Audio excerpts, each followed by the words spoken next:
Hi, you're listening to The Comedian's Tea Party with Si Deaves. Fair warning, this podcast may contain adult content. It may not. I don't know. I never really have a plan. So let's listen on and find out.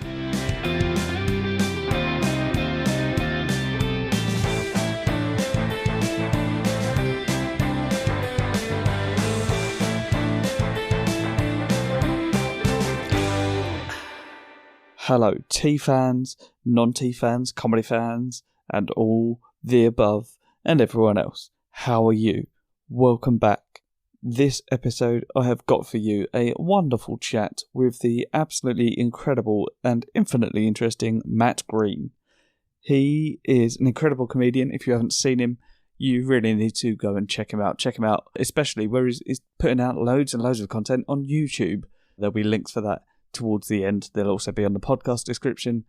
Just search Matt Green Comedy and you will find him. Well worth it. Very funny. Now, first and foremost, an apology to Matt in the same vein as the last episode with Rob Glenister, which a lot of people listen to. So thanks very much for coming back to it, because as you may well know, that was after a quite a hefty period off, and that was due to sort of many things, you know, buying a house, promotion at work, getting just generally busy in life, and some other news and such. But thank you for bearing with me. Thank you very much to Matt for coming on this episode, because it was really enjoyable. I really liked it.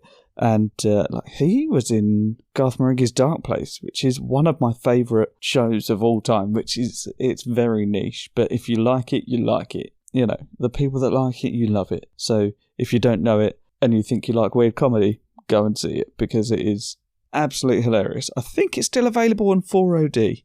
Not sure. Worth looking into. We talk about all sorts. We talk about online gigs that happened during the lockdown, because, we recorded this back in July. Is it July? I think it's July. It was a good while ago. This is how long it's been. So it's been a long time coming, but I've got around to doing it eventually. I am getting into the swing of it now. We're getting some recordings done. I'm organising some very good guests for the coming months. So be excited for that. Should be a few coming out over the next couple of months. So I'm excited to bring you those. But online gigs certainly more relevant at the time. Lockdown's getting a bit tighter, maybe. There's a lot of restrictions coming in, so maybe online gigs will be coming back. So worth bearing in mind.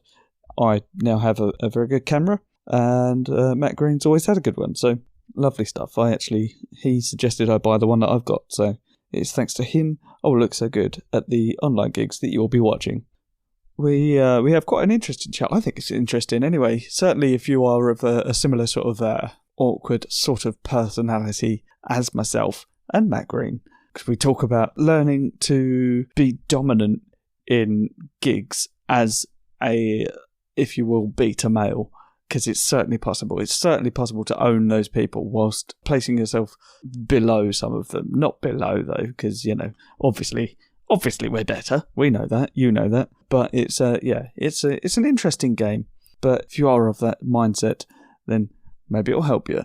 We also talk about how pay what you want gigs are worth the money that you should be paying for them. They're brilliant. They're a brilliant model for fringes and festivals, because it makes it more accessible for everyone, really. And it also means that those more wealthy are able to pay more if they wish to. Speaking of pay what you want gigs, the tickets for my Leicester show, well, I've got 2 Leicester shows, they are on sale. And when I say on sale, it is pay what you want. So they're available to reserve, and you can do so for money.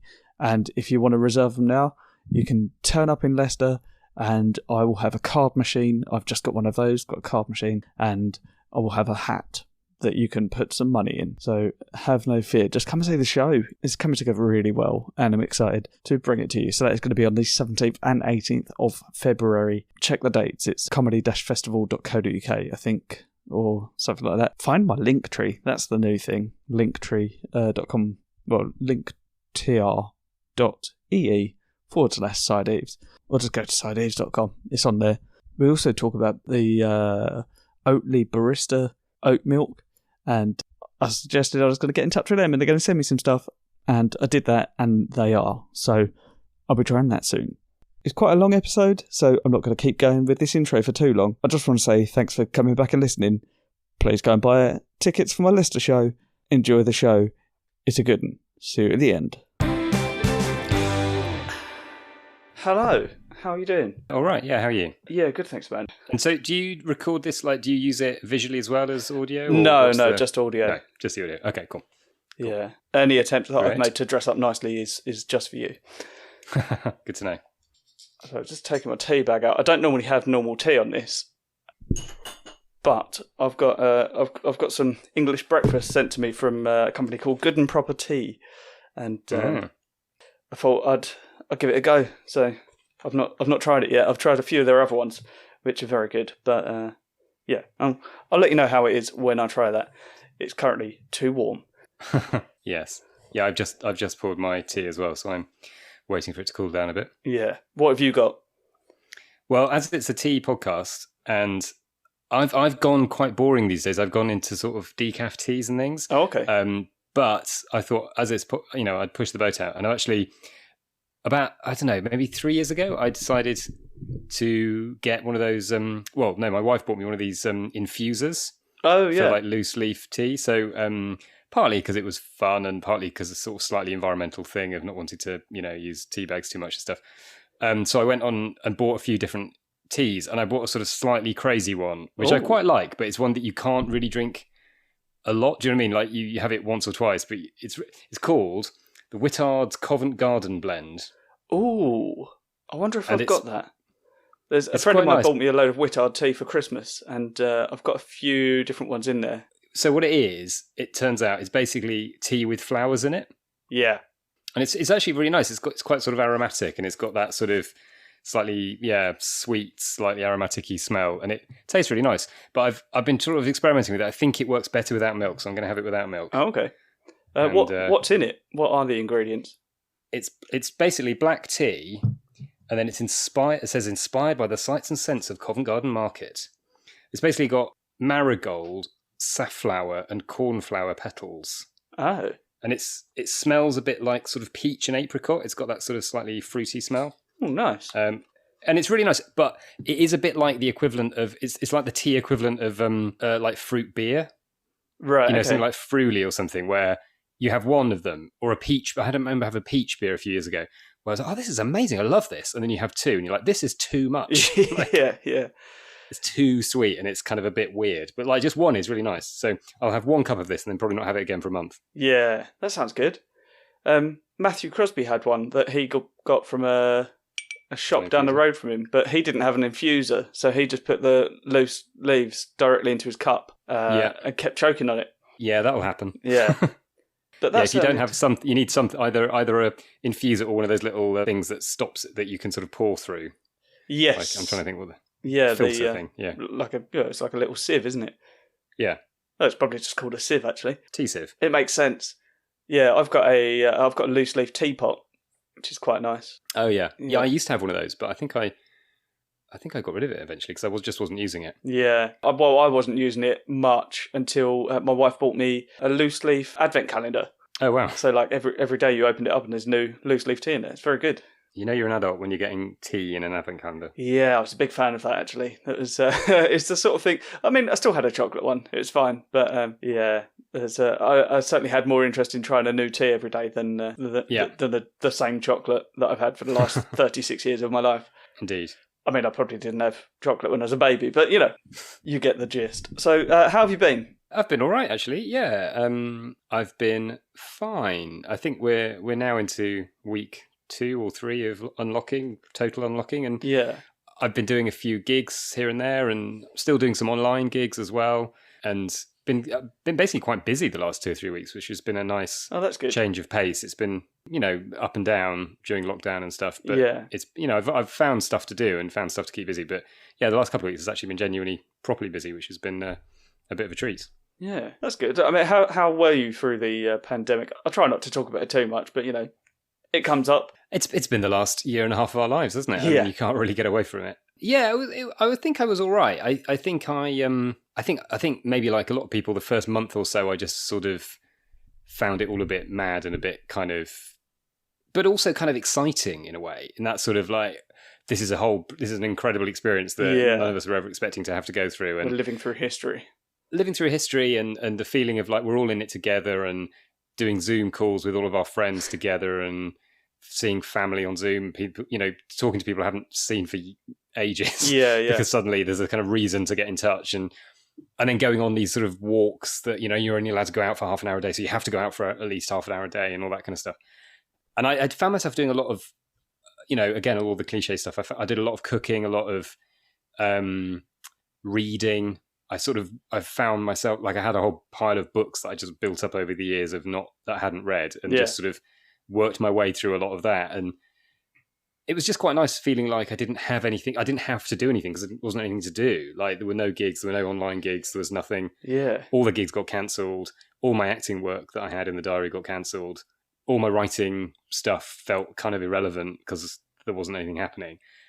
And then it probably was about a month in that I started going, maybe I should do something, something else, and started kind of making little videos and sharing them on Twitter and on YouTube and on Facebook and stuff. And then that became kind of a really good sort of project of just like trying to do as much of that as I could. And I didn't do it. I didn't start off immediately doing loads of it. I just sort of did one or two and a couple more, and then I sort of left it for a bit and did a bit more. Yeah. But slowly, as I did it, the more I did it, the more I thought, actually, this is quite a good thing to do. And people were kind of enjoying them, and I felt like I was beginning to get more followers and more viewers and all that kind of stuff. Yeah. And then I started doing online shows as well, like doing Zoom gigs, which again, initially I was like, I don't really know if I want to do this, or it feels like a weird thing. Yeah. But having, once I did the first 2 or 3, which were a bit ropey, I kind of got through them. And then I did one that was really good and had loads of people there and they were all laughing and it was fun. Nice. And I was like, oh, this is just like a normal gig now, Yeah. And then in the early days, there were no real audience at those things, were there? It was just talking into a room. Yeah. Well, the problem was, I think in the early days, no one quite knew how to use Zoom, and so people were sort of having everyone muted or make everyone turn their cameras off. I did one early one where like everyone had their cameras off and everyone was muted, and it was just bleak. It's just like talking into a wall for for 10 minutes and then stopping, and then you get the occasional comment, sort of like "lol" or something like, right, this is not enough. I need more than this if I'm going to keep doing this. But then I did one for a Scottish act called Des McLean, who runs some lovely gigs up in Scotland, which I've never done, but he got in touch with me because he'd seen that I was doing something on Zoom or something. And he ran this gig pretty much all the way through lockdown, I think, where it was him sort of from his back room. And he's got a kind of bar in his back room, so it was quite lovely. It was quite a nice sort of backdrop, and it felt quite cool. And he had, I think he basically had quite a loyal audience from his shows that he runs in Scotland. And so the first one I did, I think, was sort of May or June or something, and it was like 80 people. Oh, wow. And they were all unmuted, or most of them were unmuted, and you could see them and you could play with them. And I was like, oh, actually, this is great, And then I think I just also found that the thing about Zoom is that actually there are quite a lot of extra things you can do with Zoom. You can play with the backgrounds, you can do sort of special effects, you can mess around with stuff. And I'm not someone who's got like massive programming ability, so there were 1 or 2 acts I saw who were using like proper like animations and things, which is incredible. I mean, Abanderman and Darren Walsh and people like that, they had like full scale. It was like they were putting on a kind of multimedia show in Zoom, which was very impressive. But I did a few bits and pieces a bit like that, little changing the backgrounds and messing with. I've got an app that can sort of change my appearance on Zoom and stuff. Nice. Yeah, that was really fun. And actually, I've still, since then I've done quite a lot. I've done loads of corporate ones and private parties, and there was a period sort of from about Christmas through to maybe March, April, where I was doing maybe 2 or 3 a week. And it was like being back on the circuit in a funny sort of way, except I was just sitting in my house. So it's very, very odd feeling, but it was fun. Yeah, it was a very enjoyable thing to do a gig. I did one to about 160 people, which was really nice, and got like a lot of positive feedback from that. And then sort of 10 minutes later, I was in my pants watching TV. It's great. Amazing. Yeah. I mean, there is that weird feeling though with Zoom shows, which is, it is kind of hard to get, like, you definitely don't get the same sort of physical feeling of like before a show. Because I sometimes would find that kind of quite difficult, that I'd be sort of before a show where I'd had, maybe I was having to do 45 minutes or something for a corporate show. So it was quite a big ask, and I was sort of thinking about it and working out what I was going to talk about and making notes. But then actually in the run up to the gig, if you're doing that at a normal gig, you'd be sort of pacing up and down and kind of getting into the feel of the room and whatever.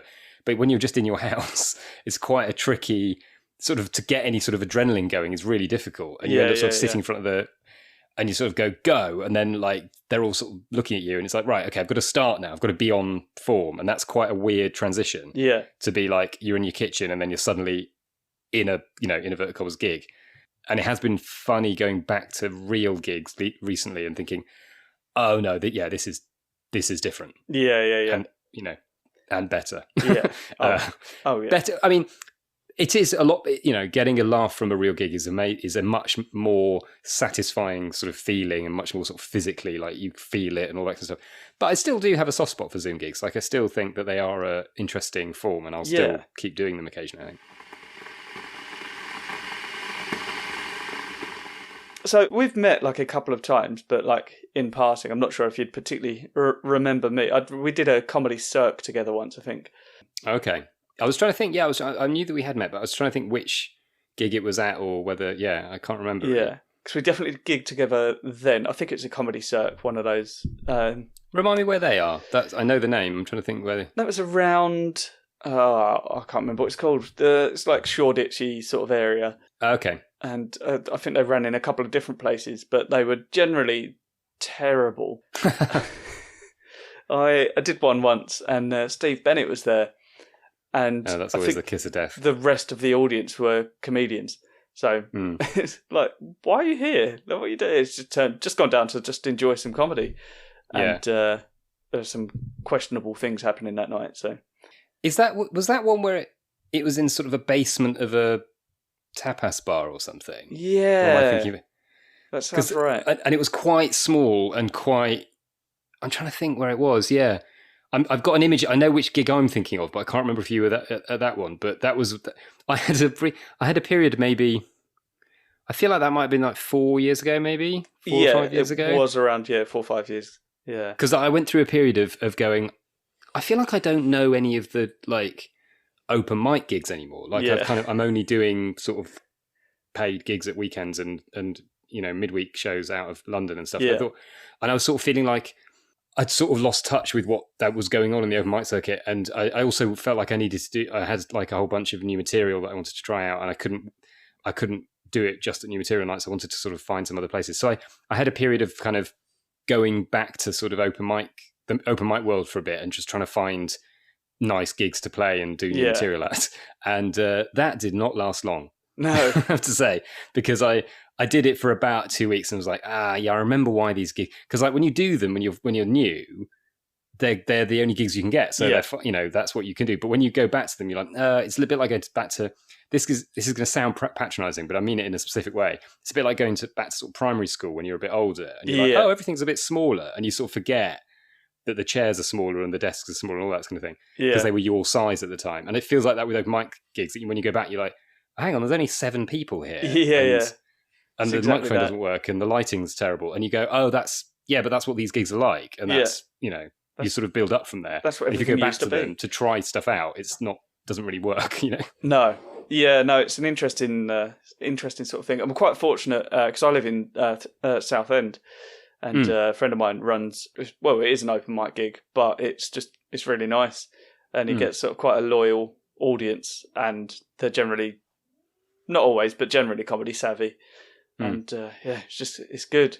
And that is like every Sunday, so I just go down there, try some new stuff, and those are like gold dust. Those gigs. I mean, I think there aren't that many of those in London because there's too much choice in a way. Like I think you get a lot. You're more likely to get a nice gig like that out of London somewhere else where you can put on an open mic gig and have a loyal audience, and you're not in massive competition with everything else. I think that's the problem, is when you're in competition with loads of other gigs, then an audience turns up and sees 8 acts who aren't great, then they can always go and see something else. Whereas if you're in a smaller area, then you're more likely to have a bit more of a supportive crowd who can kind of stick around and see the, Yeah, they're diluting the good crowd in London. Yeah.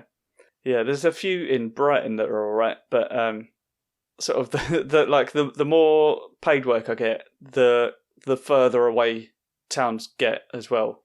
Because there's like once upon a time 2.5 hours drive for an open mic. Sure, that sounds fine. And now it's that's quite far actually.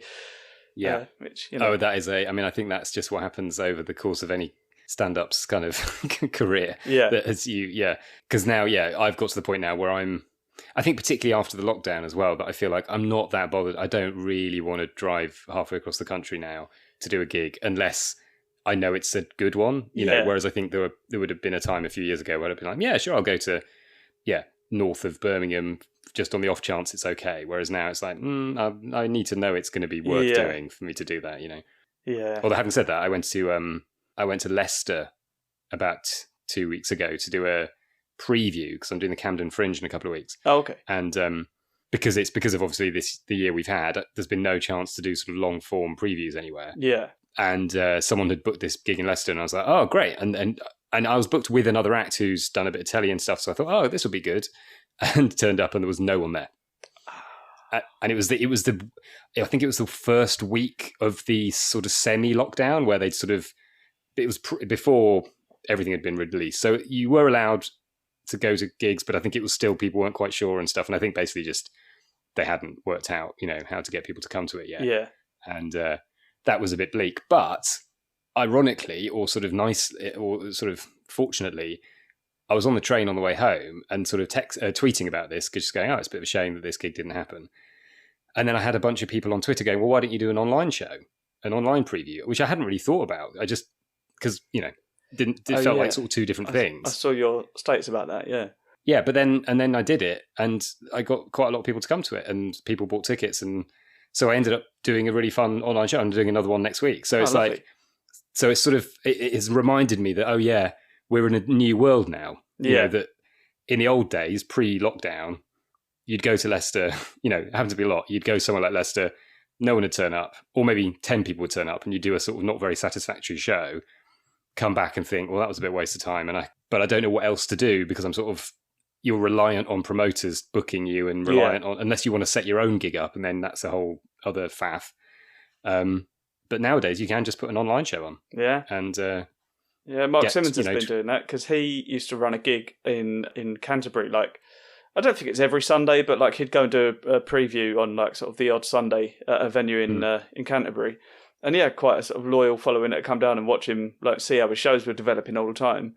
And then he started doing that online during the lockdown. He started doing that quite early, I think, just because he was used to doing it, and it sort of I think it works quite well for him. Yeah, I think that's the thing now. We're in this sort of, I mean, I know it's a bit of a cliche now to say it, but we're in this sort of hybrid world now where you'd be mad to just throw away everything we've learnt during the lockdown. You know, like, I feel like there are some people who sort of feel like, oh, well, everything's back to normal now. You know, we can just throw away our Zooms and throw away, you know, any idea about doing stuff online. And I think, no, it's never going to go back completely to how it was. You know, there will always be this sort of hybrid element now.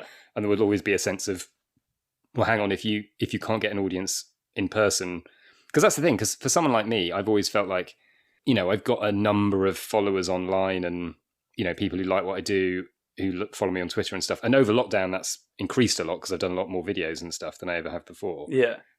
And I've really focused on that, and that's been like a proper thing to do rather than something I did occasionally as a hobby. But it's still like not enough to be like able to do like a tour where I went to do 20 shows all around the country, because I've probably got like, you know, 10 fans in Leicester and 7 in Bristol and 20 in Glasgow or whatever, you know. And that's lovely, but that's not enough to kind of do a tour. You need 150 or 200 or whatever. But if you group them all together and put them all online, that's 100 people, and that's plenty. Lovely. Know? So it's sort of it's not plenty to have, you know, make a living for a year, but it's plenty to sort of do a couple of shows, and, you know, so yeah, it does feel like actually that's where things are going now. Yeah. I mean, if it makes you feel any better, just to sort of go back, you said about you doing that preview with someone who'd done some telly stuff. A few years ago, a friend of mine, do you know Ash Frith? Yes. Yeah, he briefly ran a gig at a pub in a town that I used to live in.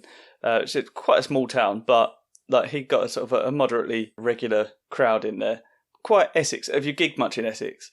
Well, funnily enough, I actually book a gig near you, actually, really? in Canvey Island. Oh, okay. Yeah, so I've done I have done quite a lot of stuff in Essex over the years, yeah, but this completely randomly, this it's a sort of, well, it's not a funny story, but it's a sort of interesting story that I did a lot of I do still do a lot of gigs for the 99 Club in London, and compare there a lot. And this guy came along to see the show and sort of said hello afterwards. And then I saw him again a few months later. I sort of recognised him, and he was like, "Oh, I spoke to you last time," and he said, would you want to run a gig at my pub, basically, or my club? And I said, sure, thinking this will never go anywhere. Yeah, people say this kind of stuff all the time. And he gave me his card, and I just didn't do anything about it. I just forgot about it. And then he came back a few weeks later and went, I'll give you my card. Why don't you get in touch with me? And I was like, oh God, I'm sorry. Yeah. So I did email him still thinking it's not going to happen. But he got straight back to me and agreed on all my, all the fees and stuff that I suggested. And he's really into the comedy, and he's, he really loves it. He goes to see comedy a lot. And it's a nice little, it's like a private members club in Canvey. Oh, okay. They're a really nice crowd.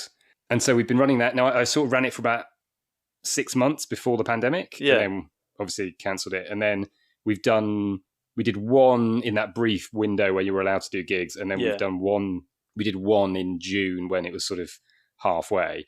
And then we're going back to, I think we're doing it sort of every 6 weeks or something. So it's not like every week or anything. But yeah, it's a really nice little place. And it's completely random because it's the only place that I book. And so I kind of had this sort of weird thing of having to book people for this gig, and then was like, "What? Where is this? What is this? What have you got this?" And it's like, well, it's a very odd random connection, but that's why. Yeah, how funny. But it is nice. I do like Essex for gigs, but they can be. There are. I've done a few over the years. I'm thinking of one or two in particular that were quite tasty. Go on. Well, are either of them for Graham Matthews? No. He used to run one that Smashy. Oh yeah, well So my mate that lives like down the road is Little Smash. Yeah. I did one. I mean, to be fair, his ones were quite nice. I did his one. I mean, a long time ago now. Yeah. The original Smashy. I did his gig. I can't remember where it was, at some slightly weird bar, and that was I compared it, and it was a funny old gig. They were quite a rowdy crowd, but it was sort of. It's fine, like it was fine, and a bit weird. But I did what I'm trying to think of the name of the guy who ran it. I probably shouldn't say it because he was a bit of an interesting character.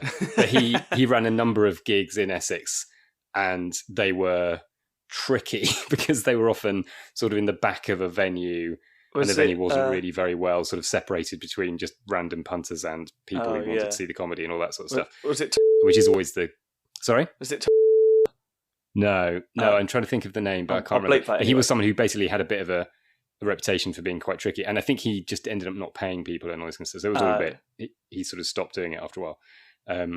There's nothing more galling than doing a difficult gig and then not getting paid. Yeah. So I've had that a few times over the years where you're like, oh God, well that was tough, but at least I'm getting paid. And then like a month later, oh no, they've gone bust, or they've disappeared, or whatever. They've changed their name. They've changed their name and they've run away to Spain or whatever. Yeah. Sorry, I interrupted you. You were saying no, that's all right. How was I getting to that? Oh, so people in Essex can often be sometimes when you get a comedy savvy crowd in Essex, it's beautiful and it's really, really nice. But your general turn up at a pub and watch comedy crowd in Essex like to laugh. They often enjoy comedy, but also will give you a laugh and then stop. And then say next joke. Yeah. And it's it can be quite that sort of thing. So this gig that Ash Frith ran was a lovely little gig, but it's very much like that. And like I grew up here, but I'm not of that ilk, if you will. Yeah. Like I grew up in the same town, but I've just got different sensibilities, if you will. I'm not a football lad, which I don't know if you could tell from the lovely paintings of foliage on my wall. I mean, I've got Japanese cats, so lovely. I think we're in a similar vibe. But I still had sort of quite a nice time. Like I think I've still got a bit of an Essex edge to me, where I'm quite sort of fun and whimsical, but will tell you to f*** off. That is the key. I think that is the key with a lot of those gigs, is that you have to kind of put on a bit of a front with them. You have to, like, even if that's what, I basically, with those sorts of gigs, I just often find myself just swearing a lot more than normal. You know, and in a funny sort of way, that often is almost enough. Like, it's that sort of attitude. You have to go on with that kind of, come on then, come on. Even, and you can still do exactly the same jokes as you normally do, but you do it with a bit more energy and a bit more kind of, you know, front. And if someone interrupts you, you tell them to fuck off, and it's like bang straight away, and there's no like, you're not, and then they love you, because like you're in charge. You know, it's the alpha thing of you're in charge. And it took me a very long time to kind of learn that, or sort of maybe not even learn it, but just sort of get to be able to do it. To kind of get to a point where I felt comfortable doing it. The thing, because you have to. If you show weakness, it's that sort of classic. If you show weakness, then they'll take you. That's it. Yeah, because I think the biggest hurdle that I found was I did start off and sort of had that like in mind of sort of be aggressive, stay on top of them, but it was be aggressive and don't be fun with it. That's a big lesson that I had to learn, is that if you tell someone to f*** off, you need to smile while you say it. It's a very different I think vibe. I have the advantage of, it's that funny thing of, there's a sort of physicality thing, isn't there? Because if you're someone like, I don't know, Jeff Innocent, or you know, you can name any other, you know, Bob Mills is a great example. Bob destroys gigs like that. You know, physically big, you know, presence, all that sort of stuff. They know that they're not going to. The audience kind of can feel that sense of like, well, they're physically big, but they've got that weight of experience and they know what they're doing. Yeah. And so they're just not going to take them on. Yeah. Whereas if you're not that, if you're more physically small, like you and I, and you're not you're not intimidating. No one's intimidated by me. No one ever has been intimidated by me. So you've got to have an attitude. You've got to. But you can have a presence on stage. You can still have an aggressive presence on stage, or a sort of confident presence on stage. But you've got to be aware that what that means is you're kind of projecting a kind of attitude, but they know it's not true. Yeah. And so you've got to be aware of that, I think. And as you say, you've got to say it with a smile. So you can tell someone to fuck off. You can be aggressive. You can be quite vicious. And I can be, you know, if necessary, can be quite cutting and quite aggressive with someone. But I'll always then turn it back on myself. Yeah. I'll always, you know, at the end of that process, I'll always kind of bring it back to something silly about me, or say, make some joke about, well, obviously I'm going to die tonight. Or, I'm looking forward to meeting this guy outside in the car park, or whatever it is. Yeah. And you just give them that little moment of like, obviously this isn't real. Obviously I'm not really being aggressive. Yeah. Obviously this, you know, and I think 9 times out of 10 that works. And also the thing that I find fascinating about comedy is a sort of, I think something that's so easy to forget as a comic, particularly if you've been doing it for any length of time, is that most people would literally rather die than be on stage. Yeah. There's that classic Jerry Seinfeld joke about, in terms of phobias, public speaking comes before death. Yeah. So people would rather be at a funeral in the casket than telling the eulogy. That's, you know, and it's that kind of classic, but it's true. And he's absolutely right that even those big Essex blokes, even those big shaven-haired, you know, Sherman shirts guys who are sitting at the back with their pint in hand, and they, you know, you think they're going to, if you actually invited them on stage, which I would never do, I'd never get someone on stage because it can go horribly wrong. Yeah. But if they for some reason swap places with you, they'd crumble 9 times out of 10. They really would, and they know that, and so there is an awareness there that being on stage does give you a certain status and all that kind of stuff, which I think when you've been doing it for a while, you sort of forget that because it's sort of so natural to be on stage. But as soon as you see someone else on stage, you're like, who's not used to it? You're like, oh, okay, yeah. They do have that. And I find it so funny after gigs, these, you know, occasionally big blokes who you think, God, you're quite aggressive. And I was a little bit scared of you on stage. Yeah. You know, I was a little bit worried that you might kick off. They come up to you and go, oh, you know, I could never do what you do and all this kind of stuff. Yeah. You think, oh, yeah, okay. Well, turns out, yeah. Yeah, there was so that gig that Graham Matthews ran that was notorious. It doesn't run anymore. It was in Grays. And there was a guy who used to be there every week who he had like teeth marks in his ear and a chunk of his ear missing. Wow. And like it was terrifying. And he came up to sort of, there were like 3 of us from round here. We're all sort of getting ready to go, and he came up to us and we were like, oh, well, this is how we die. And he was like, oh, that's brilliant. Oh, yeah, I'd be so scared to go up on stage. Oh, although you probably should take the piss out of people more. Just like, no worries, man. Yeah, I'll bear that in mind. Thank you. See you later. That's the thing. I just love that. It is really, I do think if stand-up has taught me anything about people, it's that you really can't prejudge them. No, absolutely. And, as all, I mean, I still do it every gig, like every time I look at an audience, every time I'll I go look outside. at how many older people there are, how many younger people there are, how many, gender split and all that. Yeah. And you sort of immediately go, oh, there'll be this kind of crowd. Yeah. But the reality is 9 times out of 10, it's wrong, and I've turned up as I'm sure you have, you turn up at a student gig and it's full of people in their, teens or 20s, and you think, oh, these guys will be really up for it, and and they're a nightmare, and they're quite tough, and they're quite judgmental, and they, every time you do anything even slightly ironically, crossing some sort of imaginary line, they get really offended, and they heckle you, and all this kind of stuff. And then you go to a gig which is full of sort of blokes and people who look like they work on a building site or whatever, and there's a little part of you going, this might be tricky, and they're lovely, absolutely delightful crowd, and you just, and sometimes, and vice versa, and sometimes it is exactly how you expect. And so there is that. I think that has taught me that really strongly, that that I had, in fact, weirdly enough, I'm only thinking about this because I had that exact experience last night where I was comparing a gig in London, and in the first section I spoke to a bloke in the corner who had cheered at the beginning. So I say, who's been to comedy before? Who hasn't been to comedy before? And he'd cheered for not. And he was wearing a cap. And I said, what's your name? And he was like, Lee. You had a real voice like that. And I was like, oh, great. And I sort of slightly took the piss out of him. I was like, oh, hello, Lee. How you doing, Lee? What do you do, Lee? And he was like, I'm a builder. And he was just really, it was just so stereotypical of it's Lee, he's a builder, he's from Essex, that kind of thing. And he was, and then I spoke to another guy later called Jay, who was quite posh. He was wearing a suit and he was holding a glass of wine. Yeah. And he was a prick. And, he was quite annoying and quite he, during my bit, I said to him, how long have you known your partner? How long have you guys been together? And he was like, oh, too long, which is a a common joke. But when I spoke to his partner, they'd only been together 6 months. It wasn't like, usually people say that when they've been together years. And I imagine she was agreeing. He started Sorry? I imagine she was agreeing. Well, exactly. And she was head in hands and being a bit like, oh, God. And then, he started heckling one of the other acts later on in the show. And then Lee, in the second section, piped up right at the beginning, went, Matt, I just want to say, I think you're great. I was really like, oh, thanks, Lee. And it became a real sort of running joke throughout the show that, Lee was my favourite and this guy was a dickhead over here. Yeah.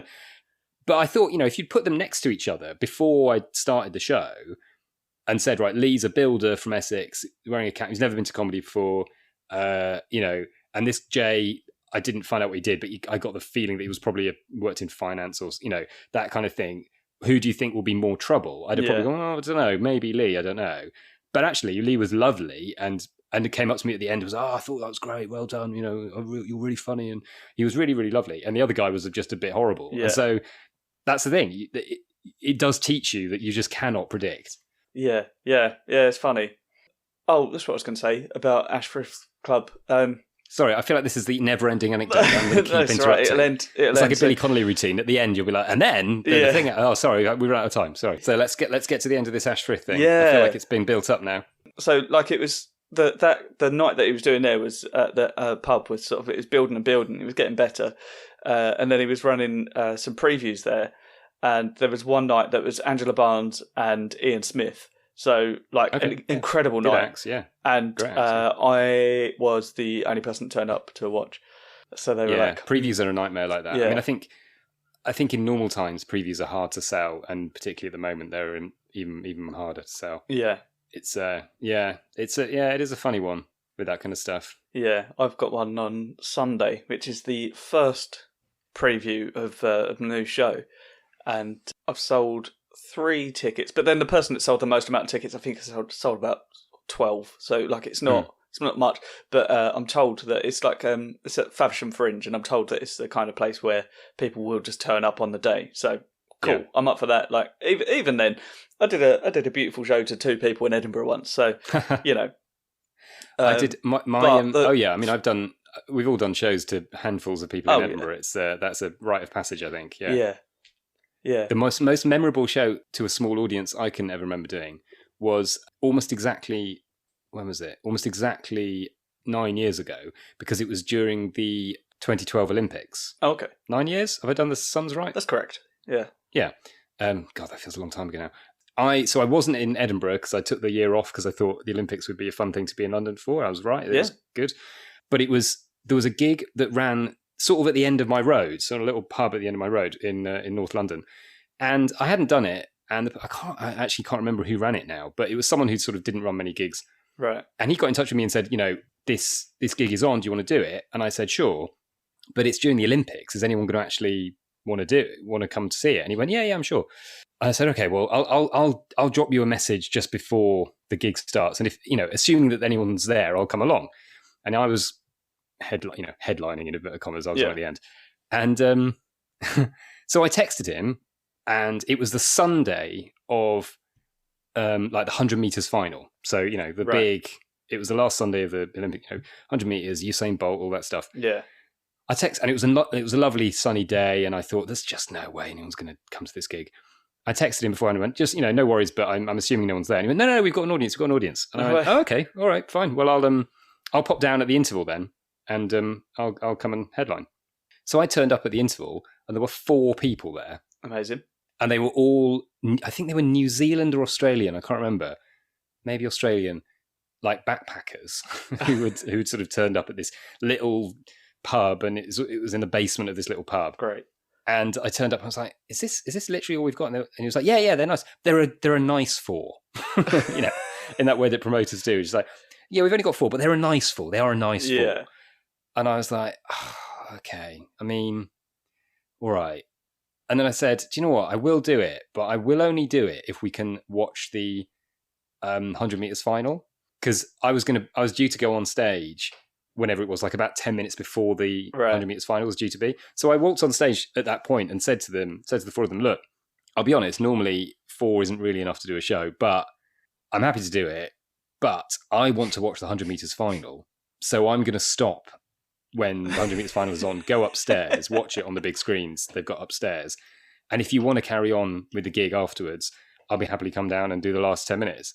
And they were like, yeah, all right, yeah, fine, whatever. And so that's literally, I just sort of set a stopwatch on my watch, did 10 minutes, and they were a nice 4, to be fair to them. They were nice. They were Australian. They were quite, up for it and quite sort of ebullient. Yeah. And then after about 10 minutes, alarm went off. I was like, right, all right, guys, we're going to go upstairs. Went upstairs, got a drink, watched the 100 meters final, watched Usain Bolt smash it. And then at the end, I said to them, do you want to carry on? They were like, yeah, let's do it. So trooped back downstairs, did the last 10 minutes. And I was like, I'm sort of glad I did that because that's now an anecdote. But it was a very weird story. That's funny. Yeah, I did. It was the last show of my run in Edinburgh in 2017.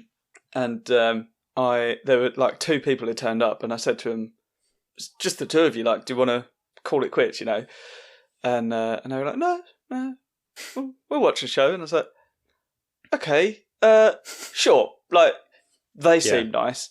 A couple of squaddies, like they were big lads. And I was right, okay. I'm not sure how this is going to work out. And and they were like, and one of them said, oh, do you want a drink? I was like, yeah, I'll have a pint. Go on.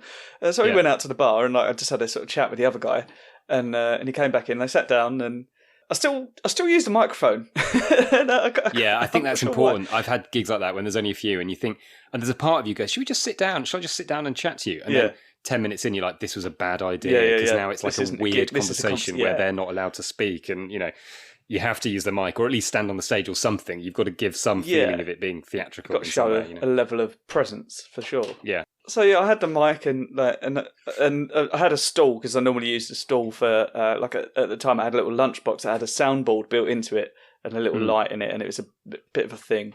I had my face on the front, and I was like, should I just do some because whilst walking the streets of Edinburgh, I'd sort of written probably about 25 minutes of new material, and I was like, should we just do the new stuff?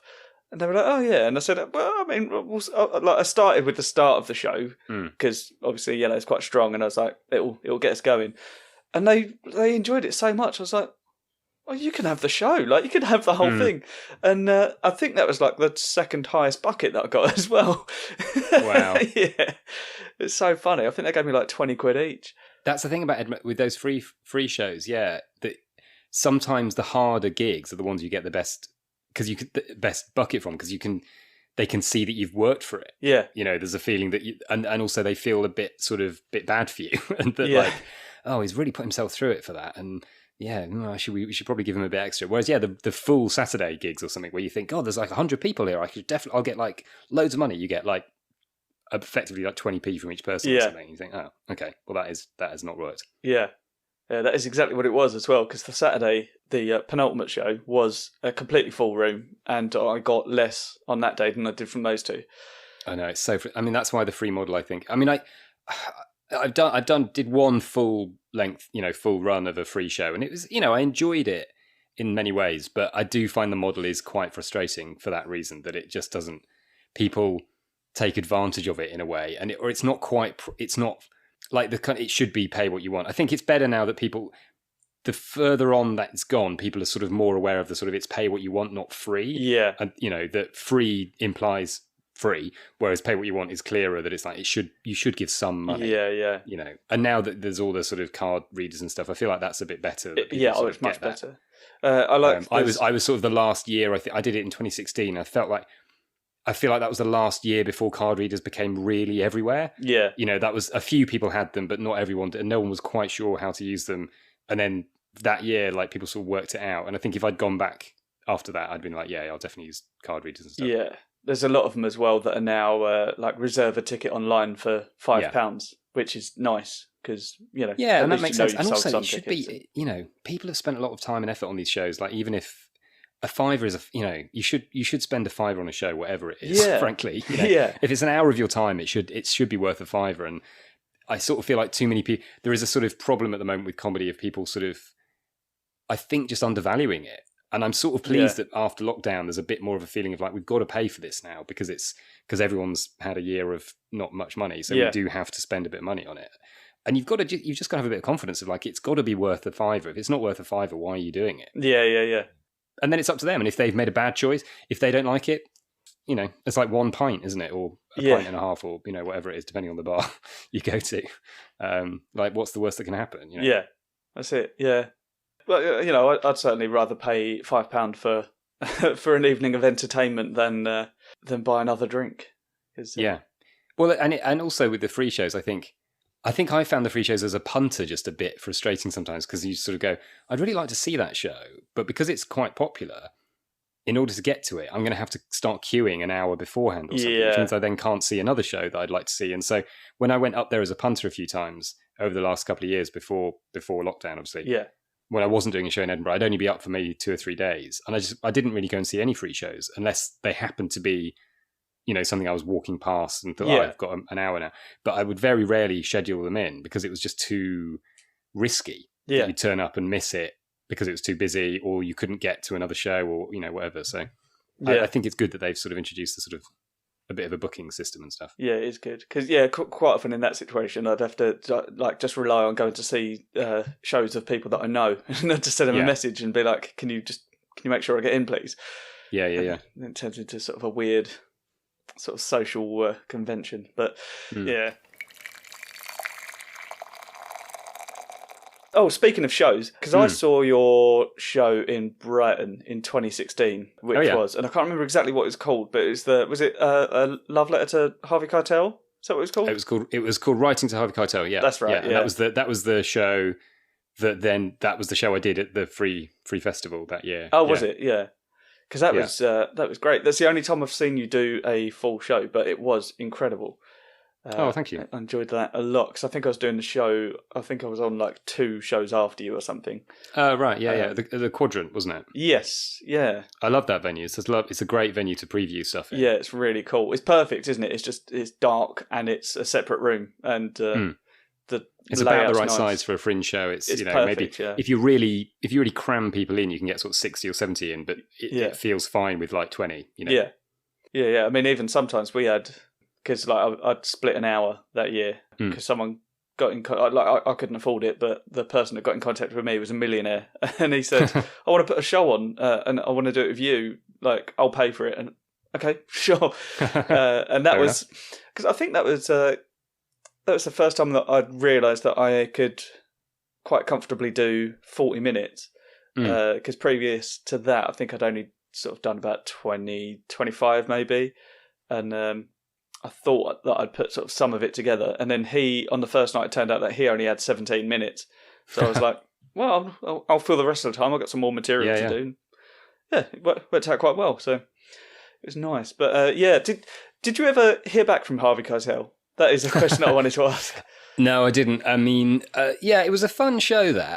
I think in Brighton, I think you saw it wasn't quite there yet in terms of the structure and stuff. Like, it was kind of getting there, but it still needed a bit of, because it still needed some work. That was quite a tricky show to finalize because it was one that was had visuals and had, you know, a PowerPoint presentation, all that kind of stuff. It's the first one of those that I've done where it had a lot of extra AV stuff going on in it, and it was also quite a specific tone that I was going for, which was kind of trying to get right about, like, for the listener. I'll explain what it was. It was basically because I did an advert in 2014, which was for Direct Line, and it was one of those Harvey Keitel ones, and it was me in a car with Harvey Keitel. And for about a year and a half afterwards, I just kept being asked, you know, what was that like? Who was, you know, were you actually in the car with him? And was it all green screened? And what was he like? And did you say hello to him? You know, are you friends now? And all this kind of stuff.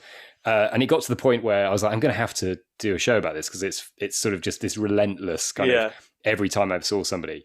But I decided that I sort of did a slightly deliberately. It was kind of, I made up this idea that I was. The tagline for the show was something like, people keep asking Matt what Harvey Keitel's like. So Matt began to wonder, do people keep asking Harvey Keitel what Matt's like? Yeah. And it became this sort of idea that I was this slightly delusional person who thought I was friends with Harvey and was writing to him and asking him about his life. And it was all about, like, me comparing my life to his, and he had you know, he was an actor and I was an actor, and he went to this kind of school, I went to this kind of school. And so I was able to sort of do various bits of material that's kind of linked all to that. And I found, like, a lookalikes agency that had a Harvey Keitel lookalike, and I tried to book him for something. And I sort of found, I watched loads of his films and found clips of them and clipped them together and did, like, a kind of, as though I was I did this, like, a conversation with Harvey as though I was talking to him about our experiences, all that kind of stuff. So it was quite sort of technologically kind of, and the idea was that I'd slightly gone a bit mad, basically. Sort of that I'd kind of become obsessed with Harvey Keitel, which wasn't entirely not true. There was a period where I did just every day I watched, like, one or two of his films, and I bought, you know, every book I could find on him and all this and stuff. That's the thing, when you're writing that sort of show, you do become a little bit obsessed. Yeah, absolutely. So the research takes over a bit, and also because you don't quite know what you're looking for, you're just sort of watching stuff and you're thinking, I don't know if any of this is going to be helpful, but it's kind of fun to just sort of get into this mindset. And the premise was that I was sort of writing letters to him that he never replied to, basically. And then at the end, I revealed, and I don't think this letter was in it by the time you saw it, but at the end I revealed a letter that he wrote back to me. Oh, okay. Which was, like, a whole load of callbacks to all the jokes in the show, basically. Right. And the implication was that and I left it open as to whether it was true or not, and whether it was, you know, whether he had actually replied or hadn't replied. Yeah. I mean, I'll give you the exclusive. He obviously did it, but. But I was wondering. I had fun with pretending that he had done, and, you know, all this kind of stuff. It was a really fun show. I feel like it never really quite got its audience in Edinburgh, as in all people came to see it. It was nice, you know, people liked it and people seemed to like it and stuff. But I didn't feel like it had much life after that. Like, I basically didn't have a very good PR person that year, and they didn't really do a great job with it. So it was about halfway through the Fringe, I was like, I don't feel like I'm going to get any reviews for this. I'm just going to get a lot of people coming to see it and go, oh, that's nice, and then didn't get much out of it. So it was a bit of a weird year, that, because I felt like I spent a lot of time on this show. Yeah. Which I'm glad I did. It was a fun show to do and stuff. Yeah, it's great. But then at the end of it, it was like, yeah, okay, that's happened. Oh, that's done. There we go. Yeah. But yeah, no. Well, I'm glad you enjoyed it. I really enjoyed it. Yeah. Because I often find myself like, if any of his adverts are ever on, or anyone ever mentions Harvey Keitel, I'll always say, like, oh yeah, I know a guy who's in that advert. Because The story that I tell is of you going to make small talk with him, and then he responded, "We're not doing that." Yeah, well, that sort of was the climactic moment of the show, wasn't it? Because I kept teasing the fact that we had this relationship, and on the day we spoke, what happened when we actually spoke, and then the reality of the whole situation was that when I tried to talk to him, we were in his car for like 6 hours or something, and when I tried to talk to him, he just shut it down and just was like, "We're not doing this. We're not doing that," and it was quite brutal. Like, he wasn't. The thing is, he wasn't horrible. It wasn't like he was rude or nasty. Yeah. He was just not interested in chatting. I don't have time for this. He was tired. He'd done lots of other adverts that week. He didn't need to be my friend. Yeah. And so, but it was funny because I've been very lucky. I've done quite a lot of bits of filming with quite famous people over the years, like a scene in a show or a film or TV, whatever. And it is kind of interesting seeing how some of them are do make a real effort to be friendly, and whoever you are, absolutely lovely, and really try and make a real effort, and others are completely like that and just they don't have the energy for it. They're just like, if you're not one of the main actors, you may as well not exist. And it's funny, you never know until you meet them what they're going to be like. Who was the nicest person that like the most famous that's the nicest, like if you sort of meet in that graph? Good question. That is a good question. I'm trying to think who I've done. The person who stands out. Well, I was in Finding Neverland many, many years ago, and I did see that on your IMDb a minute ago. Yeah, that was a proper, like, I was properly starstruck doing that because that had like Dustin Hoffman, Johnny Depp, Kate Winslet, Judy Christie, wow, and a bunch of others as well. And I met all of them. Oh, great! And at various points, and they were all really nice. Actually, Johnny was nice. Kate Winslet was friendly, but also she was the scene we were in together. It was a very intense scene for her, like a very intense emotional scene, right? And so she was sort of doing, was in her intense emotional space, and so it was kind of wasn't being chatty. Fair enough. But she seemed very nice, and the others were good. Dustin Hoffman was interesting because he was obviously huge star, and backstage, sort of we did the scene we were in together was in a theatre, and he was playing the sort of the theatrical impresario, and I was one of the actors. And so during the breaks, we were in sort of backstage, sort of dressing room area, and he was just sort of holding court with the other maybe half a dozen of us who were there, telling stories, being very lovely and friendly and very chatty, and was great. But then when someone who was like one of the supporting artists, like one of the extras, came up to him at one point and was like, "Hi, can you sign my thing, or can I take a photo," or whatever it was. He got quite kind of a bit sort of frosty with them, right. And I think it was that thing of like, he's, like, if you're going to treat me like a co-worker, I'll treat you like a co-worker, but as soon as you start treating me like a kind of star, then that's an awkward relationship, and so that was kind of interesting seeing that and going, you've got to. I think you really have to, if you're working with them, you've got to just treat them like anybody else, because that's what they want. And if in most cases, I've not encountered anyone, I don't think, who was, I mean, maybe Harvey Keitel was the most like that, the most sort of like, treat me like a star,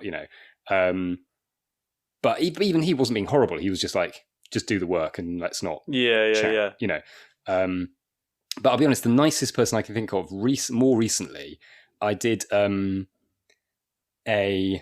TV thing 2 years ago called After Ever After, which was on Sky One. It was a David Walliams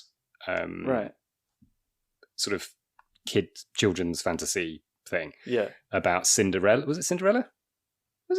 Yeah, it was Cinderella. Couldn't remember if it was Cinderella Snow White. It was Cinderella. Cinderella After Ever After, that was it. And got flown out to Bulgaria, which was cool. Not been there before. Lovely. Blazingly hot.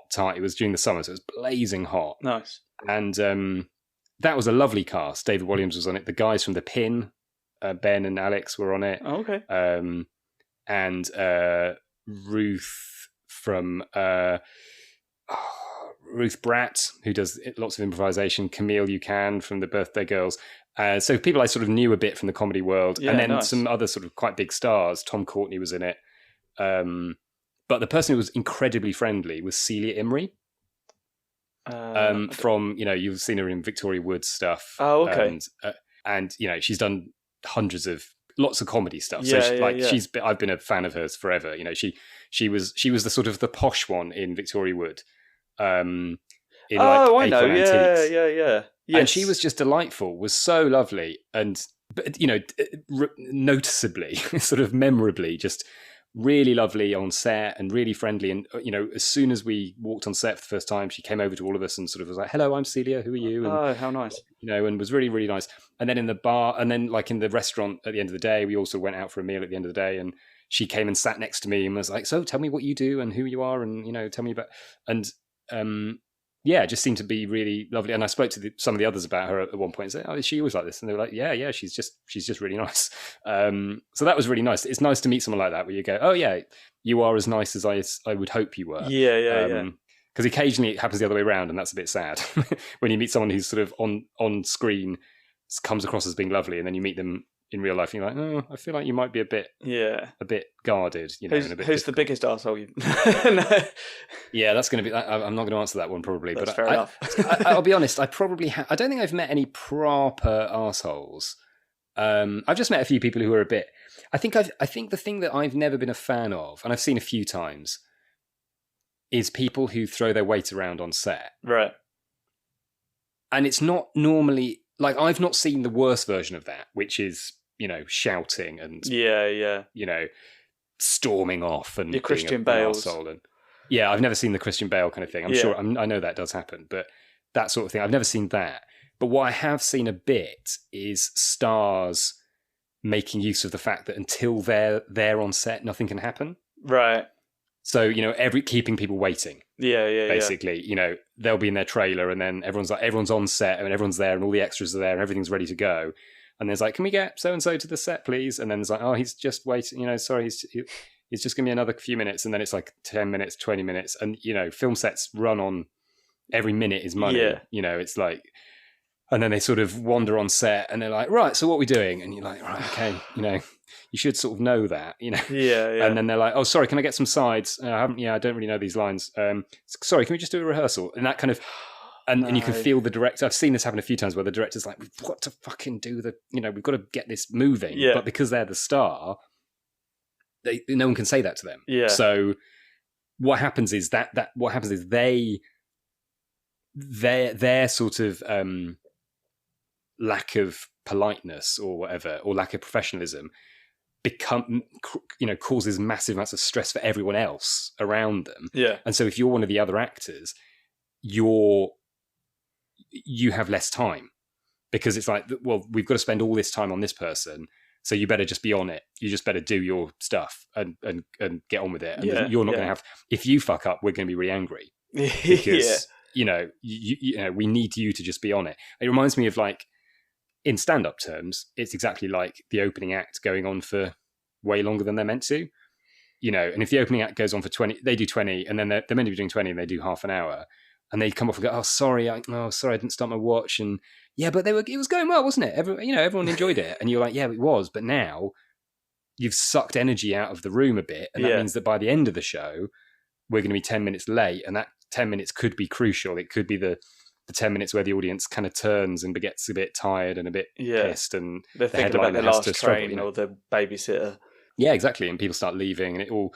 So and then you end up feeling like it's not clear that the person who made the mistake is not the person who's going to get blamed. Yeah. Which is that's unfortunately a bit common. So I think when you see that happen, that's just a bit sad. But unfortunately, that is the star system. If you have a star, there was an amazing, I don't know if you ever saw did you ever see Screen Wipe? Some of it, show? There's a great bit in one of those, I think it was Screen Wipe, where he did a sort of little sketch which was like how actors turn into prima donnas, right? And it was basically, I'll never forget it because it was very clear and very, very true to my experience of being on set. Yeah, it's like day one, someone comes up to you and goes, "Hey, can I get you a cup of tea?" And you go, "Oh no, it's fine. It's fine. I'll get my own. It's fine." And they go, "Are you sure?" And you go, "Yeah. Where is it? It's just around the corner." "Yeah, it's just like 2 minutes around the corner." "Yeah, fine. I'll get my own." It's like day 2. "Can I get you a cup of tea?" "No, it's all right. Don't worry. Fine, I'll get it." Yeah. Day 3. "Can I get you a tea?"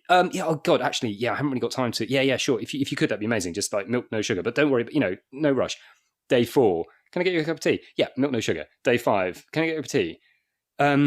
Yeah, actually, and yesterday's tea wasn't great, so could you make it a bit better? Day 10. "Where's my cup of tea?" Yeah. And it's that, and you get sort of habituated into what you expected, and you're treated nice. People treat you nicely because you're the star, and they need you to be on form. Yeah. But that can very easily then tip into being treated sort of indulgently, and they're doing too much for you, and you start feeling like you're kind of being waited on, and that's not their job. Their job isn't to be your sort of servant. But and it's very easily done because you might be in a costume. It happened. I did a bit of filming on something recently where you're in a costume and it's quite muddy, and so they don't want you moving. They want you to stay in the place you are, and like stay in your trailer. We'll get your cup of tea. We'll go and get your biscuit or whatever, But you feel stupid going, "Can I have a biscuit?" Because I'm actually a bit hungry because I had breakfast at 6 a.m. and it's now midday and we're not going to have lunch for another 3 hours. So I'd quite like to. My blood sugar's a bit low, and we're about to go and do a scene. But you feel like a child going, "Can I have a biscuit, please?" But if you don't say that, then you might be on set thinking, "I'm actually now feeling a bit hungry and I don't feel like I'm on form, and I'm meant to be on. This is the only time I'm meant to be on form for this like hour, and then the rest of it is irrelevant." And I think the people who do stuff on set a lot, they get good at knowing when they're meant to be on form, when they're not. Like you're on form when you're on set. Yeah. The rest of it you can relax and you can do what you need to. It's a funny world, and the more you do it, the more you kind of realize that there's all these little kind of things that you don't necessarily understand when you first go on it. Yeah, you can see how that sort of it feeds itself, doesn't it? That sort of attitude. Well, the problem is that if you are a star, genuinely a star, then you are the most important person in that room, and you know it. And everyone knows it. Yeah. And there is an aura that happens on a set. I've seen it happen a lot. When they call it, the number one on the set, because on a call sheet, it's numbered. The actors are numbered 1, 2, 3, 4, whatever. And I'm normally number 78 or something in terms of importance on the show. Yeah. And if you're number 1, 2, or 3, you're the top people in that show. And if that person isn't on form, or if they're not concentrating, or if they're being a bit of an arsehole, then that can transmit itself to the whole set, and everyone can be really upset, really unhappy. Yeah. But if everyone, if number 1, 2, and 3 are lovely, it's a great set. Everyone's having a nice time. Yeah, that is interesting. I mean, there's still people sort of that are number 1 that are still going to be lovely and. Oh yeah. I mean, most of the, I'll be honest, most people I meet on set are. In that situation are lovely and are really friendly and often go above and beyond. They'll talk to all the crew. They'll be very friendly to everybody. Because they're there a lot longer than, I often come in and do like 1 day on something or 2 days on something. And so I can't meet there's no point in me going around and talking to every single member of the crew because they'll be like, "Well, you're not going to be here tomorrow, so don't worry about it." Whereas, if someone's going to be on a film set for 6 weeks, then of course they need to get to know everybody because that's, be friends. That's their job, But but again, it's sort of that funny thing that if you go on set and you're really chatty with everyone and you're friendly and and then you can't actually remember your lines. Yeah, of course. Then that's not good either. You don't want someone, because the crew will be more pissed off with you. The crew generally would rather you come on, not really worry about talking to people and just do your job. And then they can all go home on time. Yeah. than being really friendly and then forgetting your lines. Like ideally you do both. The people who are really, the best do both. Yeah. But there's some sort of middle ground, I think, probably. Yeah. Yeah. I mean, I've seen it in music as well, because I've done a lot of stuff sort of backstage at in sort of festivals and that sort of thing. And quite often sort of like people get brought into their area in like a sort of VIP car, and it's quite nice because like the higher up you go, like the better you get treated as well. And that's not necessarily like a sort of hierarchy thing. It's just when at the sort of lower levels, there's so many people that you just can't concentrate that level of time on people. But like I drove my friend's band to Glastonbury a few years ago, and we got picked up from our van with in a Land Rover and taken to the stage. And it was amazing. Like, we're sort of driving through, and then you see other people like dragging their stuff along. And we're like, we'd love to help you, but we've got to be on. It's for the BBC. Like, we've got to go over there. But then, you know, like, we're all sort of humble people, and like I wasn't a star anyway. I was just setting up. But like the singer from that band is just like a really, really humble guy, and he'll help anyone at any time. And then like Florence from Florence and the Machine turned up, and like Florence came over, and we know the guy that was playing bass with her, and like she came over to us and introduced herself, and she's like, "Oh, hi, I'm Florence." I was like, "I know who you are."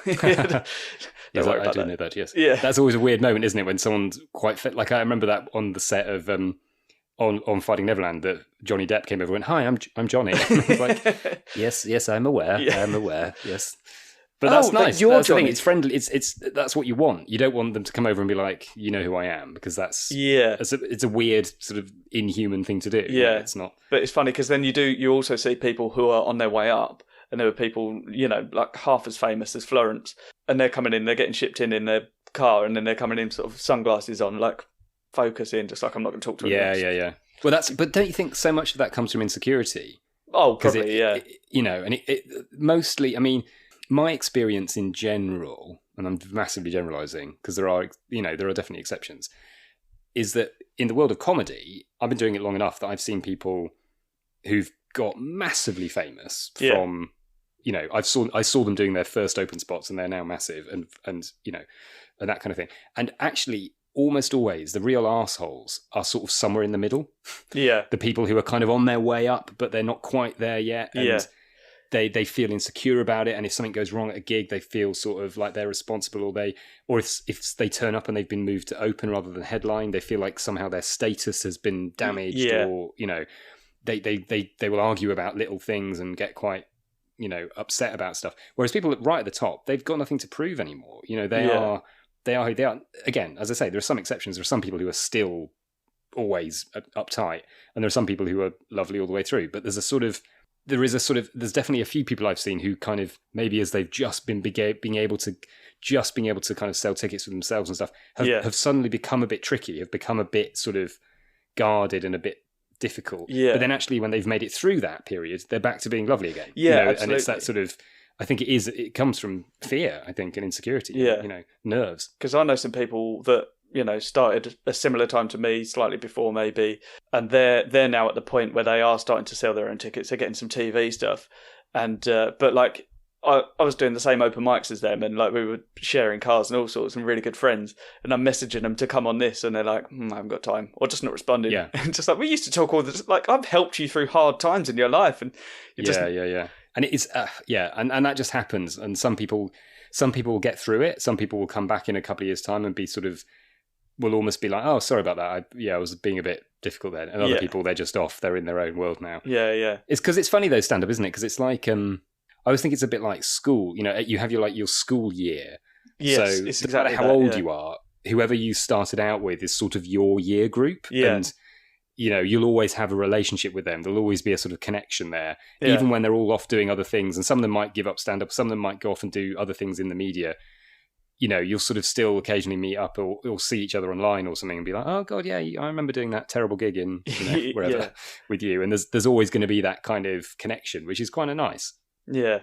And similarly, people who started after you, doesn't matter how famous they get, there's always going to be a little part of you going, yeah, I saw you dying at that gig when you were an open spot, and I was closing, and now you're on TV and I'm not. And there's always going to be a little part of you thinking that, even if you know that that's just what happens. There's always a bit of you going, hang on, why are you on? I thought, but you're the open spot, you know. Yeah, that's funny because that happens.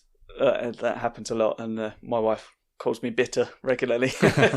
Well, yeah, as long as you don't, I think the thing is you're allowed to say it to your wife. I think as long as you don't say it on the podcast or, you know, crucially on Twitter late at night, you know, that's the main thing to avoid. Dangerous, yeah.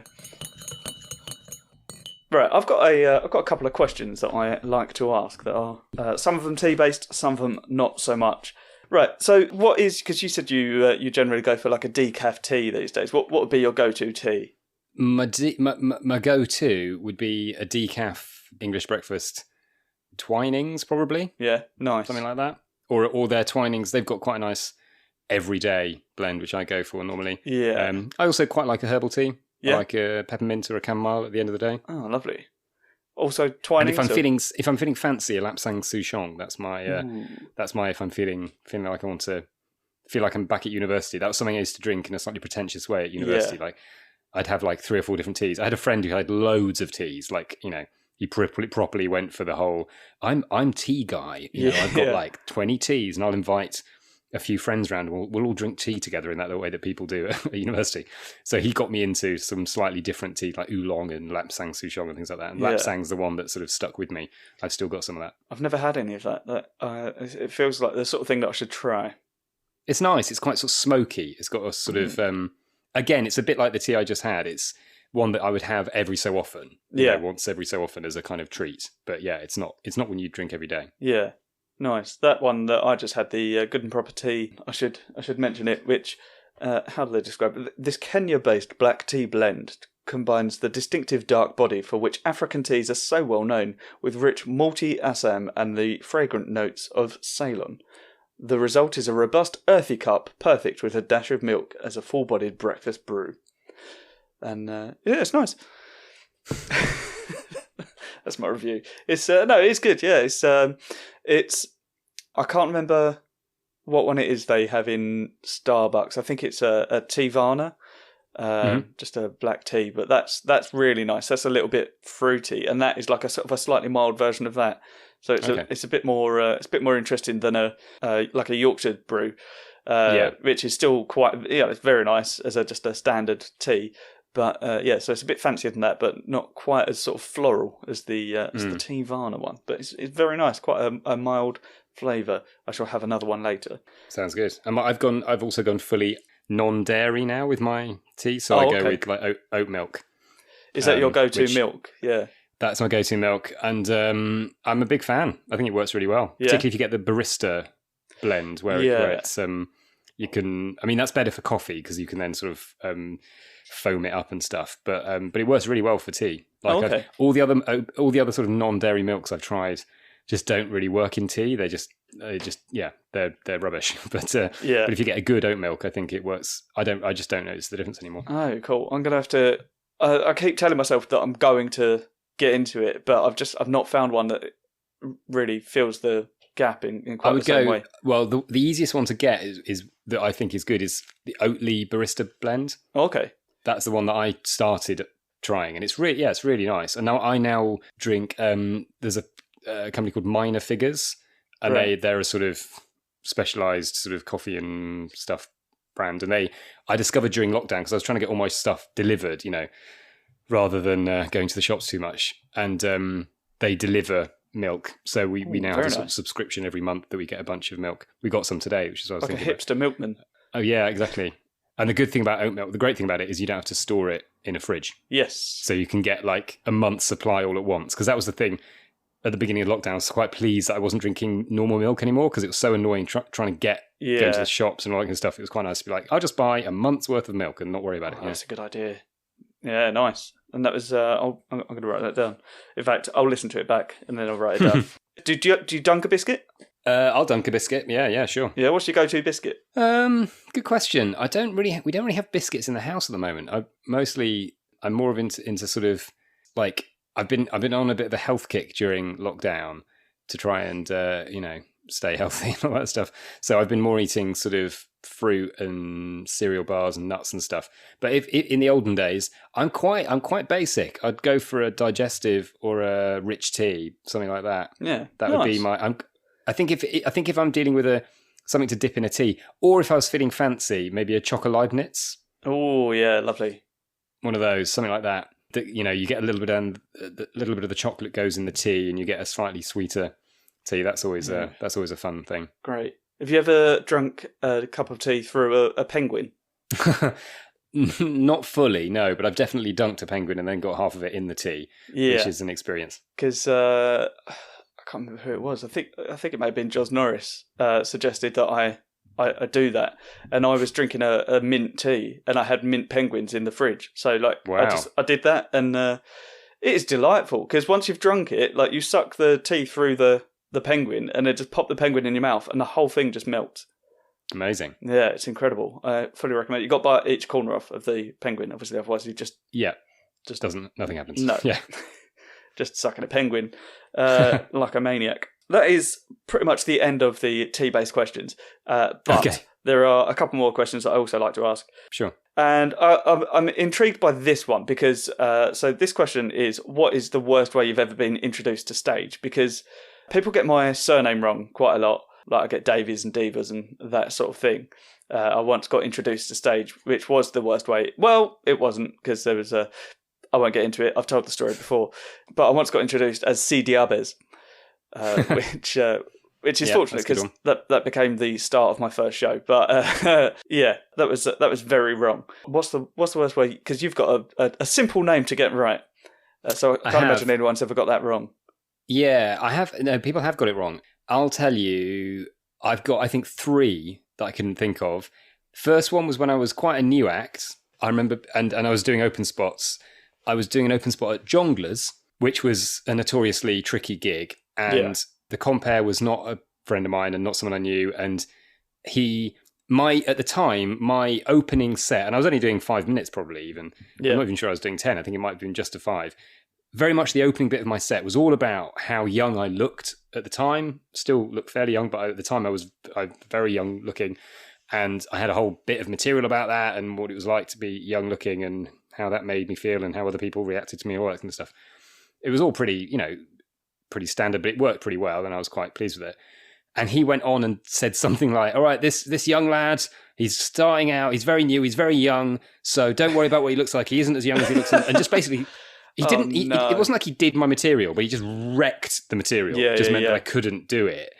And I hadn't, I was quite new and I didn't really have any other material at the time that I was like really confident in for that sort of gig. And I just remember going on and having not a very nice time because the audience, I sort of did the material and tried to kind of, and that was horrible. So that's an excellent way to sabotage an act is by basically doing their first joke before they go on. I've seen that happen a few times by mistake. I think I've maybe even done it to someone by mistake once. I think we've all been guilty of it to some extent. Yeah, it can be. It can just. Sometimes it's not your fault. But sometimes you don't realise that they've deliberately worn a weird T-shirt because it was a joke or something, and you go, "I love this guy's T-shirt, please," and then they're like, "Oh, don't say that because now I can't really talk about this." Or whatever it is. Sometimes people introduce me by going, "Oh, you've probably seen this guy on TV," which is weird because they might have done, but it would have been in an advert or maybe in a sitcom 10 years ago, or it's not like I'm not on Mock of the Week all the time or whatever. So it's just a weird thing to deal with because then the audience are like, "What? Why? Yeah. Why would you have seen him on TV?" And I have to seen you in. Yeah, and then I have to sort of either really address it or just ignore it, and that's odd. I remember getting one. The worst one I can remember recently was maybe a couple of years back, where I did a gig up in Sheffield, and I'm actually from Wakefield, so not that far from Sheffield. Although I don't sound like it, but I am. And I went on, and the compere, they were quite a tricky crowd. There was a big load of golf people in, like they all were golf buddies, and they were loads of blokes, and they were quite hard work, and they were being quite heckly and a bit annoying throughout the show and chatting and all classic. And the compere was not having a great gig and was finding it a bit annoying and not sort of having the best time. Yeah. And so just before he introduced me, he got quite, I don't know, I can't remember exactly what happened, but he got quite aggressive with the crowd or something, and it all went a bit weird. And then he went, "Anyway, this lad's is up from London. He's come all the way up from fucking London to see you, all the way from London. Please, don't worry about the fact that he's from London, but he is from London, so don't, just kept going on about the fact that, and was like, so, I'm sure it'll be fine, but, obviously, don't, it just kind of, he really sold me. Kind of like, and also, as you know, if you're not in London, if someone goes, "You're from London," that immediately makes people go, "Oh, he's from London." And anyway, I hope he does all right, but I've never seen him. I don't know what he's like. And it was just kind of, and I actually had to go on and go, "Ladies and gentlemen, that is the worst intro I've ever had." Like, it was really like, And that, luckily, in a funny sort of way, it became quite a good introduction because it sort of broke the ice. Because I was like, I mean, there's no way I could have had a worse introduction, but that is terrible, you know. It's and funny. Actually, funnily enough, that made the gig kind of easier. So in a funny sort of way, it kind of helped. But yeah, I have been introduced by the wrong name. I remember it's happened a couple of times, but one time it really didn't help. Was at a gig. I've been introduced as Matt Smith a few times. Amazing. And I got introduced as him when Doctor Who was on, and he was Doctor Who, and it was all very exciting. And this crowd went mental. Yeah. Because they thought it was Matt Smith, and they were like, please walk on stage, Matt Smith. And there was like a, whoa, and I sort of had to sort of walk on going, I'm not Matt Smith. Sorry. And the problem is, as you know, when you get introduced like that, they don't blame the compere, they blame you. Yeah.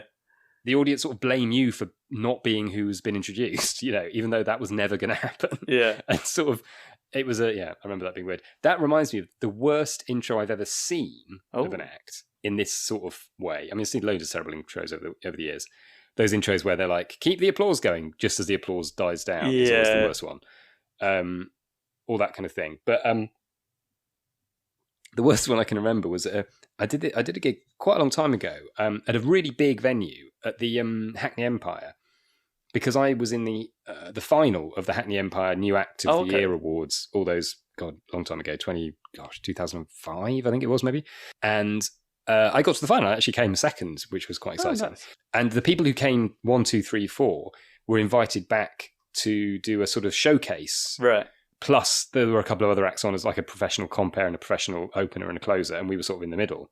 And it was fun. It was a bit weird because the final was full, which is amazing, like nearly 2,000 people. It was like, oh my God, this is like the biggest gig I've ever played, and pretty much still the biggest gig I've played, with only a couple of exceptions, I think. So, and that was, you know, but then we came back and it wasn't very full. It was maybe a third full or maybe even less. And so it was a bit of a come down, but it was fine. The compere was in a bit of a funny mood, and the final act, the headliner, was like a decent circuit act. It was like someone who's really good. He'd done a bit of TV. He was sort of someone who was just, you know, on the way up, but not like a massive star. But he had, you know, he'd been billed and everything. But the compere at the end of the show came on and went, all right, everybody, just want to say, you know, it's been great to have you here. And it's very exciting. We've actually got a special guest star as the final act tonight. I can't believe it. It's really exciting. You're in for a real treat. It's Eddie Izzard. And the place went ballistic.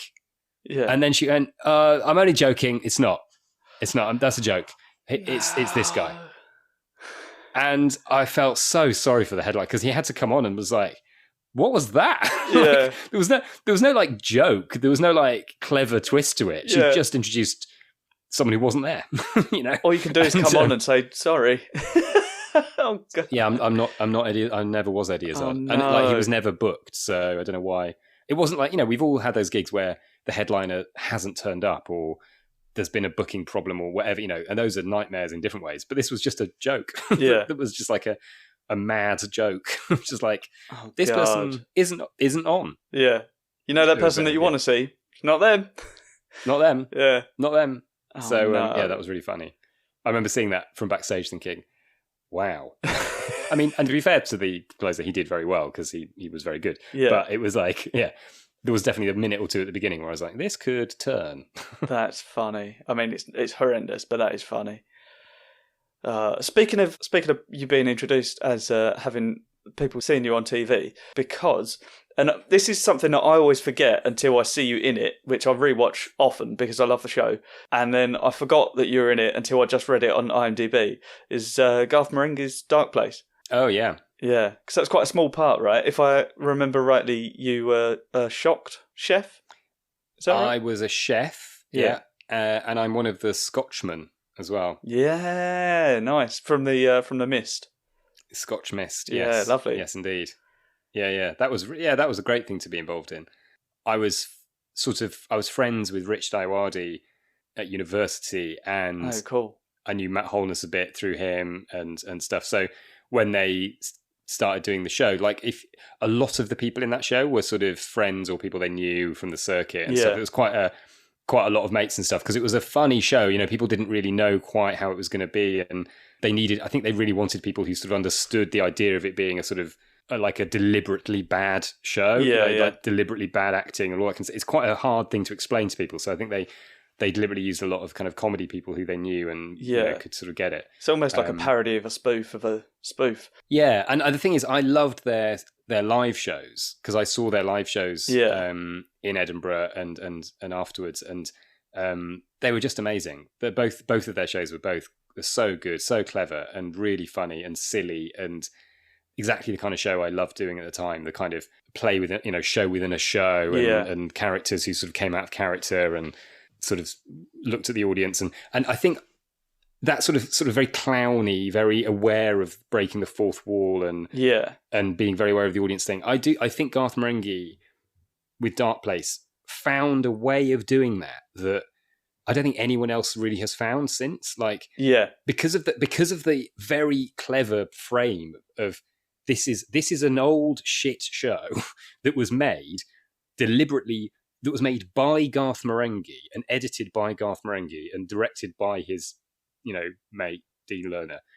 Like the idea that this is some sort of like bubble where there is no quality control, and Channel 4 have sort of found the tapes and have got them to comment on it. Yeah, it means that you can do that thing of like half of it is deliberately bad and the other half is commenting on that. Yeah, whilst still retaining the logic of it. Because I think the problem with that is there were so many shows around that time, particularly TV shows, where they tried to do a thing of like, it's sort of like a bit, anything could happen, and there's the audience, and we'll sort of throw to the audience occasionally, and, there's a mistake, but it never quite, I felt like it often didn't really work because there was always the logic problem of like, but why hasn't the editor cut this out? Yeah. Why isn't there a producer going, but this isn't good? Yeah.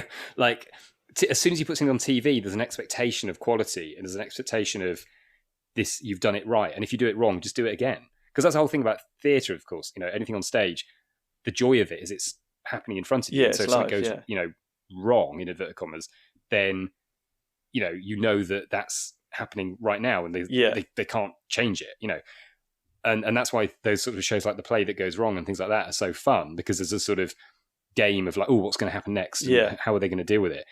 And that was what, Garth Marenghi did that really well. And I think the TV show, they managed to find that sort of tone, which worked so well, which is why I think it's really lasted.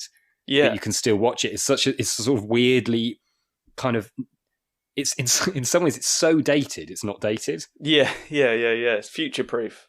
It's because they shot it in a really specific way. They shot it on the original cameras. Oh, really? That you'd have used in the 80s or whenever it was. So like it was shot on film, on those cameras in those. So like they spent a lot of time and effort, and I think it was quite a big budget for that kind of show. Oh, really? Because they had to spend quite a lot of time and money on it to get it to look right. But I think that it really works. Like it really kind of incredible. Yeah. I still think about it all the time. There are lines from that just have become part of my vocabulary. Yeah. Like whenever I have something goes well, like that line that Alice has of like, I went to Oxbridge College, Harvard. I aced every semester and got an A. Yeah. I just love that kind of stuff. It's amazing. There's so good. a line that I say from it all the time, which is, she's like a candle in the wind, unreliable. Yeah. Yeah, it's good. It's really good. You can just quote it. There are just so many, there are so many great little moments from it. Yeah. That, yeah. Because you said the word buddies earlier, and my brain immediately just said, you and he were buddies, weren't you? Which is just, such, if you haven't seen those that, original, those early, the original sort of blood, and shit and piss and vomit. Yeah. And bits of guts. Maggots. What's the thing about it? His arm, as he woke up, his arm fell off. And all this kind of stuff. Yeah, he's endlessly quotable. Yeah, it's really amazing. Fun. Nice. Right, I'm just going to end with one last question, which has recently become my favourite of the questions that I have ever asked, which is, if you were going to get the tattoo of a barcode of any product, what would it be? Wow. Gosh, that's a good, weird question. It's oddly good, isn't it? So I would... Okay, so if I scanned it, it would reveal something about my personality, that this is my personality. Or it could just be something that you quite like. Or it could be something I quite like. That I like, something that you get all like the time. Like a QR code. That is product. Yeah, it's funny, isn't it? I don't know, really. I don't think what I buy a lot of, or what I... Because you wouldn't want it to be technological, because it would go out of date very quickly. Because if it was like an iPhone, you'd immediately, like within a couple of years, you'd just have like a really dated bit of kit that you would never actually use. Yeah. That's a good question. What do I like that I want to... What do I get? I mean, I think I might go dick move and be like, it might be like oat milk or something in that kind of, I'm not a vegan, but I kind of have pretensions in that direction sometimes. So maybe in that sort of, it'd be quite a good tattoo to have to sort of impress somebody. Like, I'm non-dairy. I'm certainly non-dairy. Yeah. I think I'd go with that. Nice. I like it. Right. Where can people find you online? All over the bloody place. I've got loads of online, but it's all under the brand Matt Green Comedy. So mattgreencomedy.com is my website, and I'm on YouTube at Matt Green Comedy, Twitter, Facebook, Instagram, TikTok. Started doing TikTok recently. I put videos on there as well sometimes. And but I would say YouTube and Twitter are the two places that I am most sort of invested in. The others, nice. I do use the others as well, but those are the two places that I put a lot of stuff up. They're the ones to check you out on. Yeah, definitely. Lovely. And I'll be doing lots of gigs and stuff. I don't know when this goes out, but I've got live shows and things happening. So do come along. Yeah. Otherwise, do come and just watch my videos, see what you think. Yeah. Excellent. Cool. Well, thanks very much for coming on, man. No worries. Thanks. It's been really fun. Thanks for having me. Nice to chat. Good to see you, man. Well, thanks, man. See you later. No worries. Have a good week. Yes, you too. Bye. Take care. Bye. So that was Matt Green. As he mentioned, you can find him. He's basically on everything as at Matt Green Comedy, or just mattgreencomedy.com. Those are the main links. It's good. It's easy. And I'm plugging my Linktree. Just linktr.ee. Linktree, the dot before the e's, /sideaves. Go and find all the links. It's links for my Leicester show, links for my website, and all the socials and all that sort of thing, and all the podcasts and that. It's good. Send people there. Also, there's a lovely link to my Ko-fi page, which you can go to if you've enjoyed the show and you want to help keep the podcast running. Then go over to there and donate some money, because that is always greatly received. So I've got another couple of shows coming up. I've got one releasing on, just before Christmas. It's going to be a Christmas episode, which I'm yet to record, but that is absolutely going to happen. And the guest that I've got lined up is really funny and lovely. So I look forward to you hearing that. In the new year, if you live near Southend, even if you don't, you just want to come and see my show, I'm going to be doing a preview of it in Southend. The date for which is not yet set. Currently waiting to confirm that, but it will be a Thursday in January at the Shoebury Hotel. As long as that comes off, it should do. But that's going to be really, really fun. And you'll see that just before I go to Leicester and win a load of awards, because I think it's pretty good. We'll see. We'll see. It's got to be confident, right? Listen, thanks very much for listening. I love you guys. If you don't listen to the next episode, then have a lovely festive period. And if you do listen to the next one, thanks very much for listening. Regardless, be good to each other. Tell everyone you love them. Unless you don't, tell the people you love them. I'm tired. I love you. Thanks for listening. Goodbye.